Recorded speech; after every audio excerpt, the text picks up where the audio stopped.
lebih berkahnya jualan tempe kok Mbak. Gitu. Soalnya dulu uangnya buat meremehkan uang, dulu saya dulu itu Mama besok dapat lagi gitu.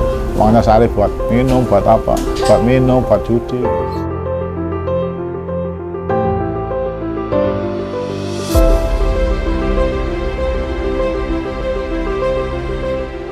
Di tahun 2014 adalah hari yang buruk bagi seorang Jarwo.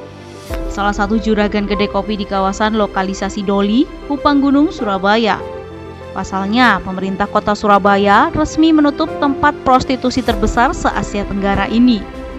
Hal ini tentu membuat warga setempat merasa kontra, karena usahanya yang berada di sekitaran Doli tentu terdampak, dan berpikir tidak memiliki penghasilan lainnya.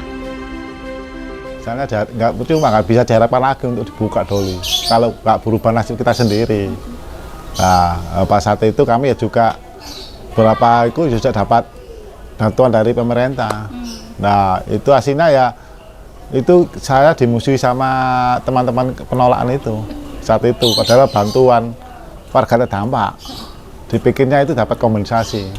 Padahal enggak. Ya, kalau dapat kompensasi itu sebelum penutupan. Nah, sedangkan aku ini dapat mesin giling ini warga terdampak penutupan Doli ya saya bertanggung jawab itu lah, pemerintah harus tanggung jawab untuk telah penutupan Doli. Nah, akhirnya aku minta itu. Termasuk warungnya Mas ya? Iya, terdampak itu. Nah, teman-temanku itu dulu dipikir dapat kompensasi. Loh, ngapain aku dapat kompensasi? Buktinya aku melarikan diri jadi DPO. Kok dapat kompensasi gimana kamu? Teman-teman aku itu akhirnya yang dapat kompensasi itu sebelum penutupan, itu aku ambil itu kamu kesalahan saya nggak apa-apa. Lo aku juga warga terdampak kok. Enak pemerintah mari nutup Doli kok. Nggak ada tindak lanjutnya.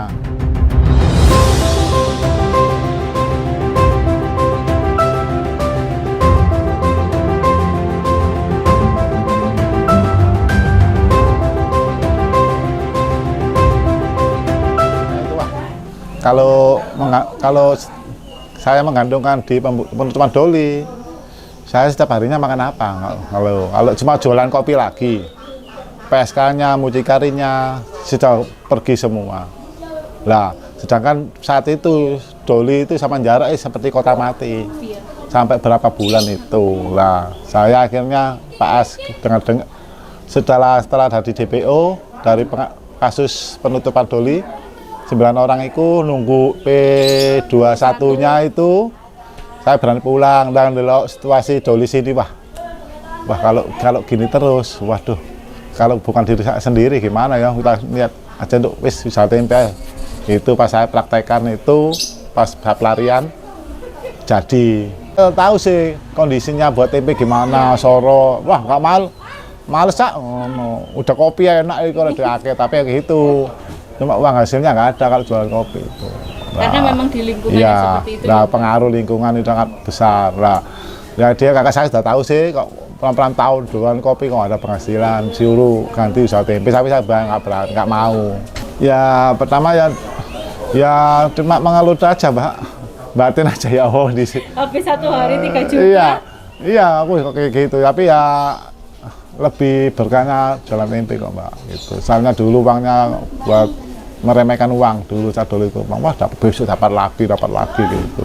Uangnya sehari buat minum, buat apa? Buat minum, buat judi. Pemilik nama lengkap Jarwo Susanto dulunya adalah pedagang kaki lima yang menjual aneka minuman alias warung kopi di sekitaran Gang Doli. Merasa sangat terdampak, akhirnya Jarwo ikut demo. Sebagian pendemo ditangkap oleh pihak kepolisian, lalu dimintai keterangan. Salah satunya adalah kakak Jarwo yang juga ikut diproses. Pada saat yang sama, nama Jarwo ternyata juga jadi buronan polisi yang dianggap terlibat dalam aksi demo tolak tutup Doli. Merasa terancam, Jarwo pun memutuskan untuk kabur dan melarikan diri ke luar kota untuk melindungi dirinya dari penangkapan. Namun pada akhirnya Jarwo memutuskan untuk tinggal sementara waktu di rumah kakaknya di Sidoarjo, yang saat itu berjualan dan produksi tempe rumahan. Belajar membuat tempe dari kakaknya, akhirnya Jarwo memberanikan pulang ke Surabaya dalam keadaan sudah aman. Jarwo pun berbekal 3 kilo kedelai yang siap diolah menjadi tempe.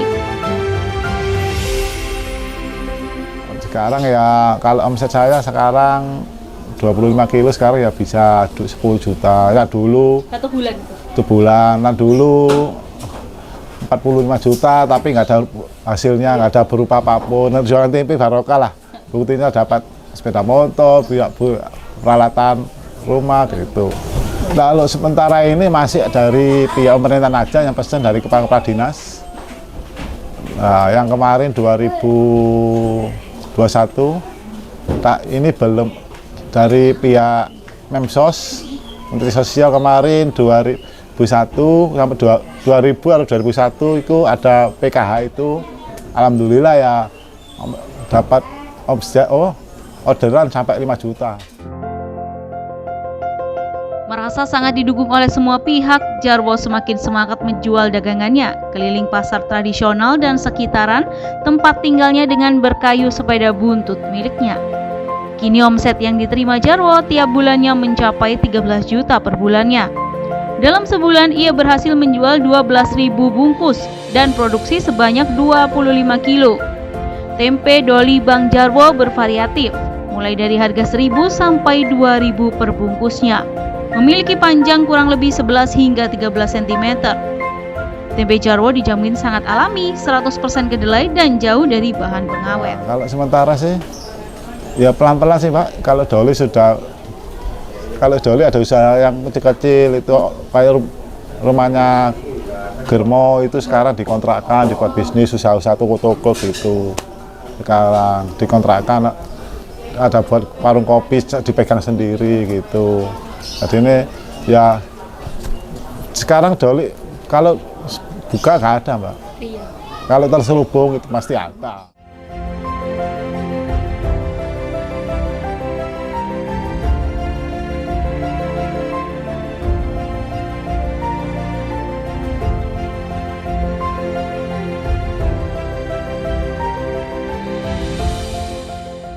Yang seperti itu pasca penutupan doli, kemudian ada semangat baru, ya, ada sesuatu yang baru yang diiringi oleh semangat untuk berbuat sesuatu yang baru, akhirnya ketemu jalannya.